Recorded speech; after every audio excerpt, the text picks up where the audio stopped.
Generally सारे laptop का एक ही प्रोसीजर होता है लैपटॉप रैम को अपग्रेड करने का। लैपटॉप के अंदर का जो इंटीरियर और जो लैचिंग सॉकेट वो ऑलमोस्ट सेम होता है, जस्ट वो रैम का प्लेसमेंट थोड़ा डिफरेंट लोकेशन पे कर लेते हैं। इस वीडियो में मैंने मेरा लैपटॉप Lenovo G500 का रैम को अपग्रेड किया है। चलिए सबसे पहले आपको दिखाते हैं कि मेरे लैपटॉप में कितना रैम इंस्टॉल है। स्टार्ट मेनू में सिस्टम टाइप करने के बाद में कंट्रोल पैनल का सिस्टम को क्लिक करना है। ये देखिए मेरे लैपटॉप पे इंस्टॉल मेमोरी है 8 GB। कुछ दिन पहले मैंने आफ्टर इफेक्ट्स, सिनेमा 4D और ब्लेंडर यूज करना शुरू किया, तब मुझे पता चला कि 8 GB मेमोरी स्टिक मेरे लिए काफी नहीं है, मुझे अपग्रेड करना चाहिए। उसके लिए मैंने 8 GB का 2 स्टिक लिया है, टोटल बनता है 16 GB। और ये 16 GB मेरे सारे हैवी प्रोग्राम को रन करने के लिए काफी है। और ये मैंने लिया है कॉर्सर कंपनी से। इसका रैम का परफॉर्मेंस बहुत ही अच्छा है। सबसे पहले विंडोज शटडाउन प्रोसेस से ही लैपटॉप को ऑफ करिए। तो अगर आपका लैपटॉप स्लीप या तो हाइब्रेशन मोड में है तो आप अपने डेटा को खो सकते हैं। इसके बाद AC अडेप्टर को डिस्कनेक्ट करिए, साथ ही में सारे पेरिफेरल डिवाइस को भी डिस्कनेक्ट कर दीजिए। इसके बाद अपने लैपटॉप बैटरी को निकाल दीजिए। इसके बाद आपको 2 स्क्रू मिल जाएगा बैक कवर खोलने के लिए। इस 2 स्क्रू को आप खोल दीजिए। क्या आपको ये एरो का निशान दिख रहा है? इसका मतलब लैपटॉप का बैक कवर को इस डायरेक्शन में खोलना है।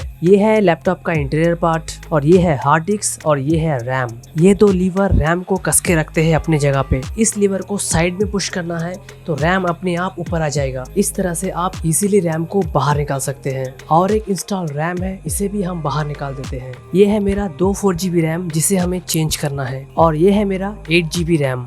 रैम के कनेक्टर को बिल्कुल नहीं छूना है। कनेक्टर में आपके हाथ के ऑयल्स या तो डस्ट लगने से प्रॉब्लम हो सकता है। क्या आपको ये नॉच दिख रहा है रैम पे? इस नॉच को आपको अलाइन करना है अपने लैचिंग सॉकेट में। रैम को सॉकेट के ऊपर रखिए और इसे अंदर तरफ ठेल दीजिए। इसके बाद रैम के टॉप एज को प्रेस करके लॉक कर दीजिए। ये 2 लीवर रैम को लॉक कर देंगे। और ये है मेरा दूसरा रैम, इसे भी हम सही तरीके से इंस्टॉल कर देते हैं। इसके बाद बैक कवर को रिप्लेस करना है और स्क्रू कर देना है। फिर हमें बैटरी को इंस्टॉल कर देना है। अब देखते हैं सिस्टम का रैम कितना है। आप देख सकते हैं 16 GB इंस्टॉल मेमोरी दिखा रहा है।